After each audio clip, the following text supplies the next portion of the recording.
This is Dr. Joan Mazur from the Southeast Center on Agricultural Health and Injury Prevention. This presentation is part 2 of behavioral and psychosocial issues associated with farming. In part 2, I'm going to be focusing on specific populations on the farm and the physical, behavioral, and psychosocial risks that they experience. We'll be taking a look at the literature on the risks associated for children and adolescents, men, women, as well as seasonal workers. Various farm populations have varying mental health and behavioral issues. This section will focus on children, women, men, and seasonal workers. Farm children experience similar stresses and exposures as those who live in cities or suburbs. However, the blurring of the work-family role also has its effect for children. Children are often working as part of family farm chores. They do not see working as something that is different from what they do at home on the farm, even though they are in fact working and exposed to hazards that adult workers would be exposed to. Often tasks are not age appropriate and can result in injuries often very serious, including fatalities. But injuries can cause stress and depression.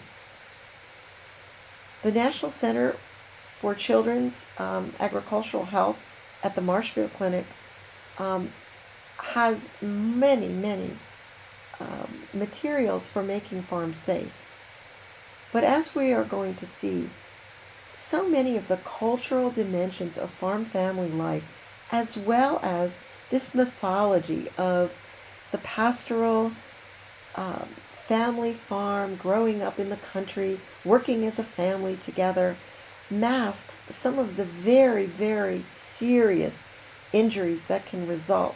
And much of the stress and depression that adults feel is felt perhaps even in a magnified way by children. Risks are related to their physical strength, small size, and limited experience with farm equipment or processes. They also have a much limited reaction time. I think we sort of forget that maturity, physical maturity, cognitive maturity, develop in ways that are really not apparent to us. I don't think we realize that as we're children, for example, under 10 or teenagers, that through those years, our reaction time is maturing and developing, but it's such an incremental rate that we don't say, wow, I could react with 1 second to this last year, and now it only takes me a third of a second. We just don't experience those levels of maturity in those ways. And so it's really not apparent that children have very limited reaction times and also have cognitive issues processing risk and making mature decision making. Farm injury to children often results in disability or long-term rehabilitation that manifests as somatic complaints, delinquency problems, attention problems, aggressive behavior, social issues communicating with peers, withdrawal, anxiety, and depression. Many children in farm families experiencing these are not linked to these issues with the fact that they live in a rural area or maybe growing up living and working on a family farm. Of course, there are benefits to children growing up on farms. Farm life and work does have dimensions that contribute to positive mental health. A strong sense of shared identity within their family, close relations, family and community trust builds in rural areas, and skills developed from participating in farm work, practical skills, self-efficacy, and a sense of purpose can build as children grow up in a farm family.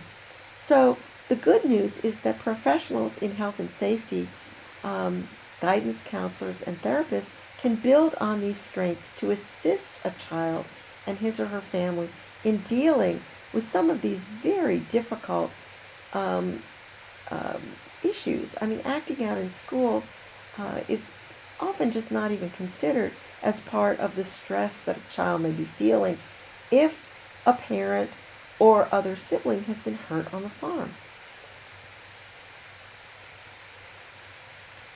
Men on farms also experience specific psychosocial mental health behaviors uh, that can have a great impact on their well-being. First of all, there's the expectation of traditional family roles. Man is in charge, the man should be taking over for the older generation. The male socialization into the farm identity, models of masculinity, um, aspects of male identity may be tied to the farm with threats to farm viability, challenging the source of a family tradition, livelihood, and feelings of self-worth. What if you don't want any part of the farming operation? It's not that easy to break with tradition. And lots of men who wish to work off the farm, leave the farm, and many do, but they feel a profound sense of guilt in letting their family down, especially an older generation where the expectation is that my son was going to take over this operation and really keep the family legacy of being rooted to this land for many, many generations intact. Men experience higher rates of suicide than matched cohorts of other rural males. They experience higher rates of suicide and psychiatric morbidity. Men are thought to have high lethal methods of suicide available to them on the farm, such as firearms and chemicals that make suicidal ideations a reality in a much greater rate, as I've noted, than other rural males. And suicide in farm males can be the result of crises over time rather than a single precipitating incident. So depression can begin and extend over time as multiple years, for example, of drought or crop failure accrue. This sense of not being able to keep up your role as one of the leaders on the family farm, any kind of crisis. If you're injured on the farm, God forbid, and this happens way too often, parents blame one another for the death of a child or the injury of a child. If a child gets entrapped in a grain bin, for example, the mother may blame the father for not supervising that child, for having them on the grain bin, for having them bring up the manure spreader with the tractor without the roll bar. There is a high incidence of loss of family farm, breakups of family, breakups of marriages due to this profound sense of guilt and blame that accrues from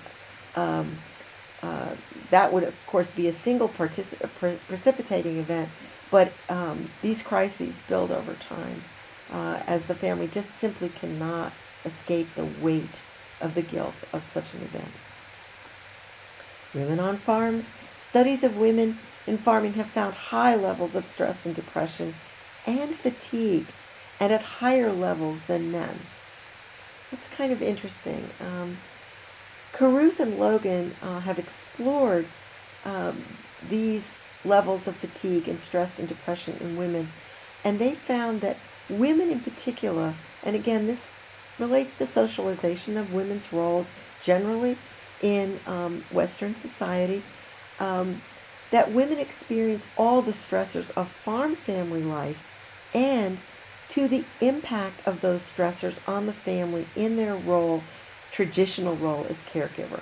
In other words, they feel in some ways some of the frustration that men do in not being able to alleviate a crisis, but they experience those stressors as crises and then as the inability of the caregiver to provide relief and care and nurturing to that family. I should be able to help us out of this uh, crises. I should be able to figure out a way to alleviate and care for my children or my husband or my parents. So women have this sort of dual level of stress. On smaller farms experiencing economic downturn, women are often expected to undertake more on and off farm work. On farm work including tractor driving, caring for young animals, planting and farm accounting. These, of course, are linked to this issue of fatigue. Third shift phenomenon for women working off the farm. 25% of farm women work off the farm to supplement the farm income, but most importantly and primarily to have health insurance for their families. And but they get home and they have to begin their third shift. They may cook dinner all night for their families, get their children into bed, get them up for school, go off to work, and then return to the farm to assist with bringing in the hay at the end of the day, or with barn chores and so forth. This contributes also to high levels of stress and fatigue.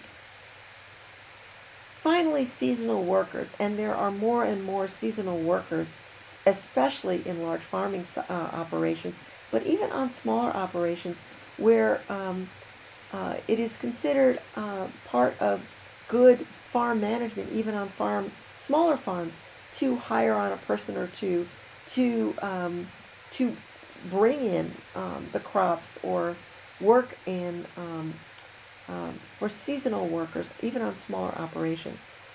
There is limited research on the effects of farming on the families of seasonal workers. However, their families experience the same stressors that all farm families do. Blurring of roles, economic pressures of seasonal work are compound the many pressures of farm work with weather and seasons and so forth.